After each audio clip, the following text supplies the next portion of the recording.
Bonjour tout le monde, bienvenue les gagas du scrap, bienvenue sur ma chaîne. Si tu es passionné par le scrap, par les papiers, par les crayons, eh bien tu es au bon endroit. Aujourd'hui, on va se retrouver pour aborder un petit point sur les indispensables à mon sens pour le scrap. Enfin moi, quels sont mes indispensables pour scraper?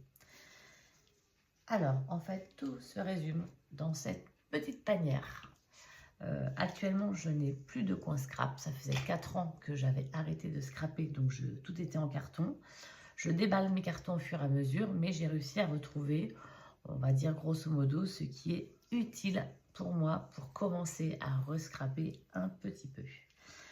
Alors, dans les indispensables de scrap, hormis cette bannette, vous allez avoir donc mon Baseco, le mini Baseco de Wear Memory Keeper, qui est déjà bien usé parce que très utilisé, mais ça pour moi ça fait partie des indispensables du scrap. Moi j'aime beaucoup l'utiliser parce que déjà il a les centimètres en bas et les inches en haut, il n'est pas très grand, il prend pas de place comme je scrape là où je peux en ce moment, c'est parfait pour moi. Ce que j'utilise également beaucoup actuellement, c'est la planche de rainurage. Ça doit être une Artemio. Oui, c'est une Artemio. Il y avait la planche avec donc le petit outil pour, appuyer sur les rainures. Je ne sais plus comment ça s'appelle cet outil-là. J'en ai deux. J'ai celui qui va avec la planche et j'ai celui-ci, mais c'est mon tout premier, qui est bien usé, bien sale, mais voilà, qui est très bien également. Un plioir de bien. Avec cet outil-là, j'avais également... Alors, attendez, que je vous sorte. J'avais également la petite perforatrice qui fait les angles d'un côté et les encoches pour les enveloppes de l'autre. J'utilise aussi souvent ce tout petit massicot, je l'avais trouvé à Action. Alors, je l'ai utilisé là récemment, mais je l'ai fait tomber, donc je l'ai déjà cassé, parce qu'en fait, il était encore dans son emballage. C'est un produit que j'avais acheté là dans les 4 dernières années, parce que j'allais de temps en temps à Action, et j'espérais depuis 4 ans pouvoir m'y remettre. Donc j'achetais quand même, je continuais à acheter quelques petites choses de scrap, sachant très bien que j'avais pas le temps, mais bon. Donc ça, j'avais acheté. Bon, du coup, première utilisation, il est tombé, il est cassé. Bon, je pense que je pourrais quand même continuer à l'utiliser tranquillement. Je ne m'attends pas non plus à des grosses qualités en achetant chez Action, mais ça fait quand même très bien l'affaire.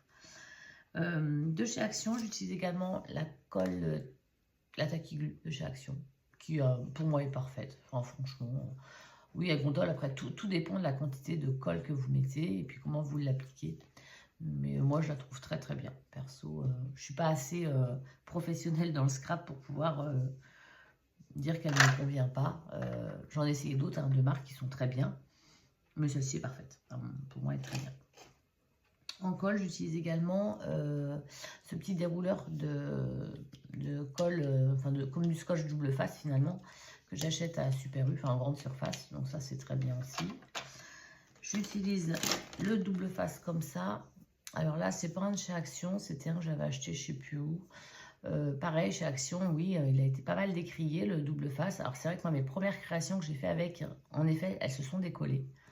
Donc je pense que c'est vraiment lié au double face de chez Action, ou au fait que je n'y connaissais pas encore assez pour l'utiliser. Bref, j'en ai racheté des récents là de chez Action, je vais les réessayer. Mais celui-ci, je sais pas d'où, ça date d'il y a longtemps.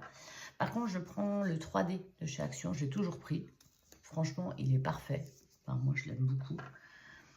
En colle, est-ce qu'il y a autre chose que j'utilise? Non. Ensuite, en crayon, en papeterie, avec moi, j'ai toujours ça. Alors, j'ai un crayon de bois avec une petite gomme. J'ai toujours un crayon noir à pointe fine. Alors, attendez que je ne me trompe pas. À pointe très fine. Et j'ai un uniball blanc que j'utilise aussi de temps en temps, mais j'aime bien l'avoir avec moi parce que quand je ne l'ai pas avec moi, c'est toujours là que j'en ai besoin. J'ai toujours un pinceau à réservoir d'eau avec un petit spray d'eau. Et puis j'ai un crayon bic basique parce que j'ai toujours mon petit calepin sur lequel je prends des notes de choses que j'ai à faire ou pas à faire.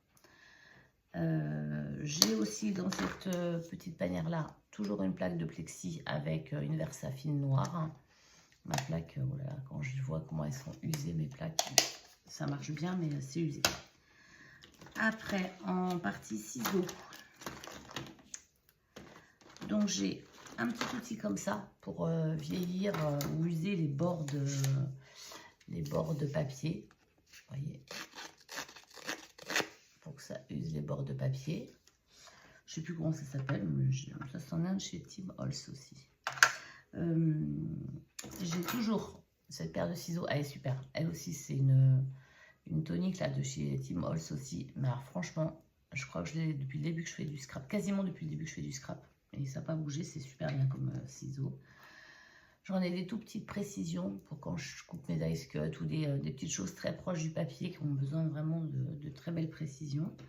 Puis j'ai une autre petite paire de ciseaux comme ça qui est pratique parce que quand j'ai un peu mal à mes articulations, je prends celle-ci et elle est très bien. J'ai tout le temps du washi avec moi pour quand j'utilise ma machine avec la Big Shot. C'est la Big Shot pour tenir mes matrices de découpe. J'ai toujours ça, c'est du post-it mais plein qui est partout collant que j'utilise quand je fais mes masques pour mes tamponnages et que je le retamponner par-dessus, ça c'est très bien. Alors ça j'avais acheté je crois de mémoire à Nose. Et puis j'ai toujours un petit sachet de trombone pour tenir mes créations, mes projets, voilà. Et puis j'ai une petite sucette, je ne sais pas ce qu'elle fait là, mais elle est là, elle a le mérite d'être là. Donc voilà pour mes indispensables de scrap que j'utilise quotidiennement pour le moment. J'essaie de m'organiser comme ça parce que j'avais très envie de m'y remettre et n'ayant plus du tout d'endroit pour scraper et que tout est plus ou moins en carton, il fallait bien que je trouve une solution pour réussir un petit peu à bricoler tranquillou. Donc voilà, je vous ai présenté mes indispensables. Je vais vous reprendre après sur une autre vidéo pour vous parler de mon nouveau projet, qui est un projet un petit peu comme tout le monde le fait. Là, je regarde toutes les chaînes de vidéos, tout le monde parle de Project Life. Alors c'est vrai qu'on est en début d'année, donc tout le monde se projette sur son Project Life de l'année. Alors moi aussi, je me mets aussi là-dessus. Alors pas le Project Life traditionnel avec les pochettes en plastique, parce que j'ai déjà essayé 2-3 fois, mais en fait je m'y tiens pas. Voilà, ça le fait pas pour moi, c'est pas possible. Donc je suis en train de travailler sur un autre support. Enfin, ça y est, j'ai commencé l'autre support. Et donc je vais vous faire ça en vidéo pour vous montrer un petit peu comment je souhaitais m'organiser cette année pour avoir un petit peu un livret de petites parties de ma vie, enfin de notre vie de famille tranquillement. Je vous dis à très bientôt. Merci, au revoir.